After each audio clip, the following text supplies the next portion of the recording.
Week 2 of the Canadian federal election. Welcome to whatever the this is. The Conservatives dropped so many candidates this week, throwing more brown people under the bus than the Brits during partition. It's probably been a while since you've heard a partition joke. I just wanted to let you know, on behalf of all brown people, we're all doing fine. Some of us are doing fine. One or two of us are doing okay. Rishi Sunak, for example. I think he's doing fine. Earlier this week was Liberation Day, and Canada avoided extra tariffs and celebrated by liberating our collective stock portfolios of any gains and embracing the reality of living alongside those tariffed penguins. Now, listen, I know you feel bad for the penguins, but tuxedos all the time? Who the are they? What are they trying to prove? As my dad always said, you dress for the tariffs you want. And any bird in formal wear 24/7, they've got assets stored somewhere. But we have to move on. Conservative leader Pierre Poilievre could not resist letting his inner MAGA shine, bragging about his crowd size in the most Trump way possible. Very big. How many people do you think were there? 3,000 to 4,000. I don't know. Did John A. Macdonald have crowds like that when he was the MP here? Yes, that's right, Mr. Reporter. Have you seen crowds this big since you were personally on the trail with John A. Macdonald about, let's just see, 175 years ago? Which is an odd comment, especially for a guy obsessed knowing exactly how many years things take.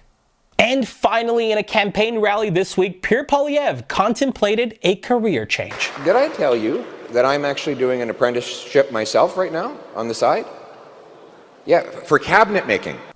And that brings us to our new segment, Brown Dad Advice. Well, hi Pierre. Listen, I'm a dad now, and I know my son is only 2, but look, I'm not going to tell you anything I wouldn't tell him. You talk a lot now. Wow. Good job, bud. 3 words at a time, solid strategy. But listen, I looked at your resume, it's thin. I looked at the polls, they're grim. I know you were joking about that cabinet thing, but you may want to do the apprenticeship. Do the apprenticeship. Better. But the story this week comes from the third Manning brother, young Preston. That's right, like Groundhog Willie, the former Reform Party leader arrived to give us his election prediction. A vote for Carney could be a vote that triggers Western secession. That's right, initiating his own barbaric cultural practice, Preston Manning showed up right on cue. But let's be clear, folks. Preston Manning does not speak for Alberta. That's actually the job of our official mascot, Bitumen Bobby. You know, it's fun. People love Bitumen Bobby. He just bobs around the tailings ponds and the kids are like, hey, bitchy.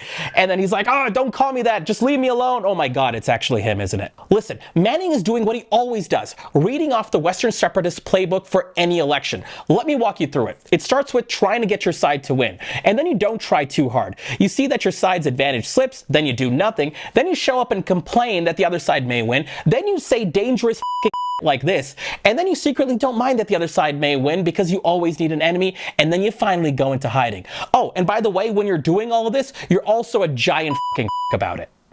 Let's be clear, Preston Manning may look like separatist Mr. Dressup, but he definitely doesn't learn any of the lessons. He's a terrible neighbor, he has no idea how to share, he thinks that puppets are something you shove your hand into to try to tell Ottawa how to move, and finally, the last time anyone took any of his ideas seriously, it was about 175 years ago.